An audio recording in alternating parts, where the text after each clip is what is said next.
Juan Kapitulo 6, versikulo 35.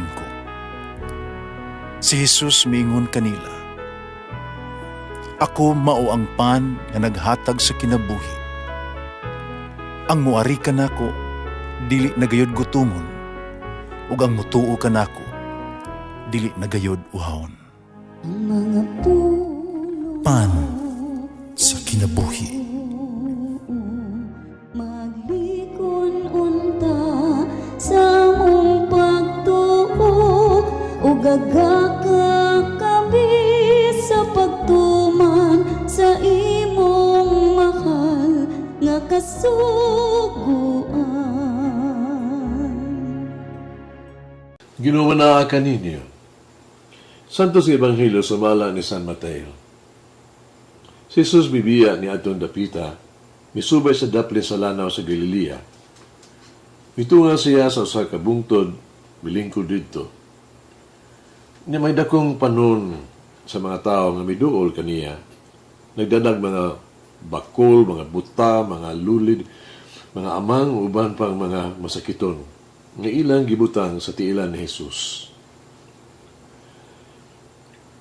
Ug sila giayon niya.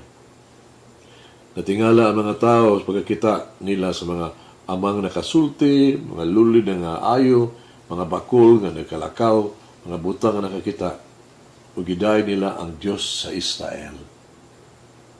Ipaduol ni Jesus ang iyang tinunan ug giingnan niya, "Maluoy ako kanimo, naluoy ako niining tawhana. May tulo na karon ka adlaw nga sila nagkig-uban kanako. Wala na sila pagkaon. Di ko buot nga mapaulion mo sila nga walay kaon. Kitingali unyag, panguyapan sila sa ilang pagpauli.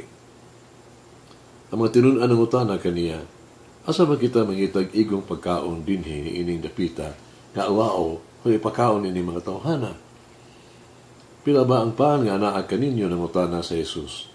Sila mitubag, 7 ka paan, kumipila ka gagmay isda. Usa mga tao gipalingkod ni Jesus sa yuta, nga gikuha niya ang 7 ka paan ug ang isda. Salamat siya sa Dios.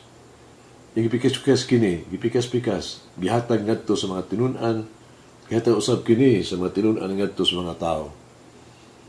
Unangaon silang tanan, unangabusog. Nakahipos pag ang mga tinunan og 7 ka bukag. Kasalin. Ebanghelyo sa Ginoo.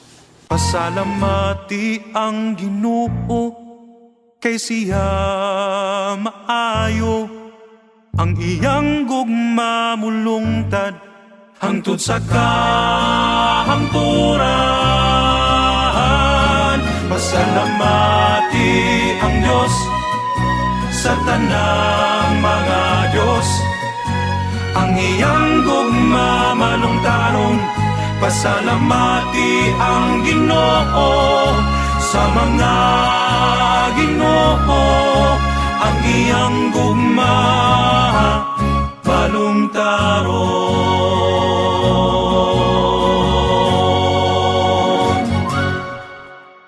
Ang mga tinunan sa Ebanghelyo kung mibati og muraga na wala sila mahimo helpless sila at tubangan sa gigutom na panon sa daghang katawhan. Kung saon paghatag nila sa igong pagkaon. Sultihan sila ni Jesus sa pag-ihap sila ha mga panalangin. Kaya wala man sila dala, 7 ka paan o 2 pila ka isda lamang. Taray sa mahitabo, nakita yun, na walay kaptangan sa ito kinabuhi. Para wala nato kini tagda kay ato ang matikdan lamang, maman ang kakulang kita usab. Matag tao aduna gayoy kakayahan oy. Kung maggrasya, kaiyahan nga magamit. Kasi kung sa gagamay nga ato ang katanyag, ang Diyos makahimo no, sa ato ang halad, kung niya magamit yan ni alang makatabang sa uban. Ipakaon ni Jesus ang linibo, pinagilan sa 7 ka pan o pipila ka isda. Ang Diyos naglig-on sa nini karon ang Diyos nagligon sa kaminyoon sa magtiayon, kung doon na puhunan ba, no? Sa gugma, dili sa lapi o katahong. Kaya kung walay gugma, no? Buhunan sa kaminyoon, ang Diyos wala magamit aron ang kaminyoon mo lambo.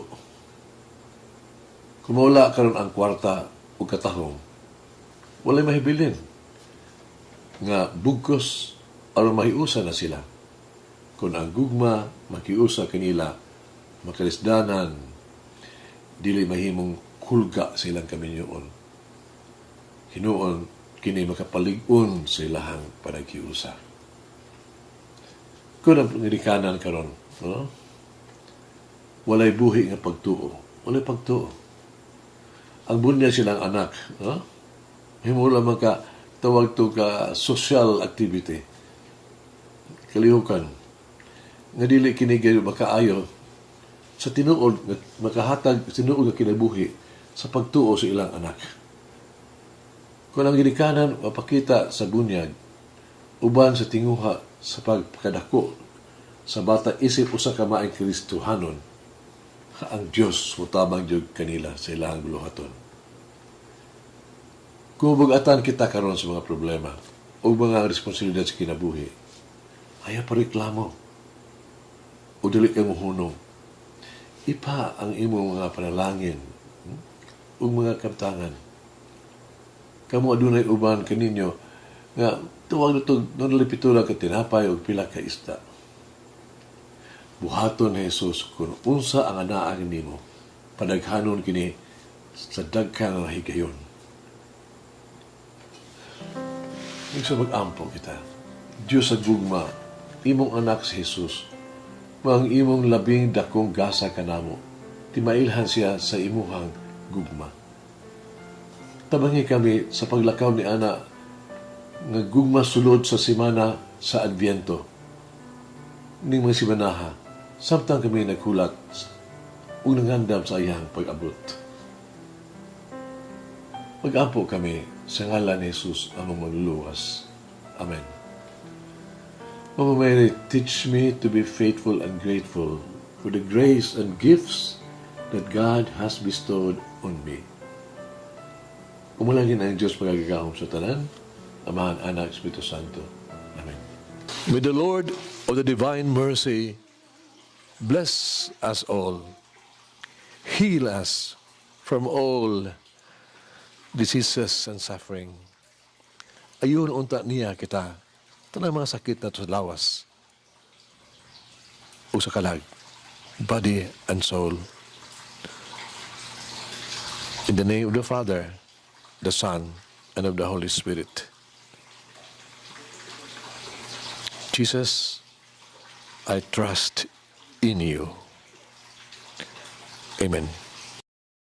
Whoever eats the bread of life will never hunger, says the Lord.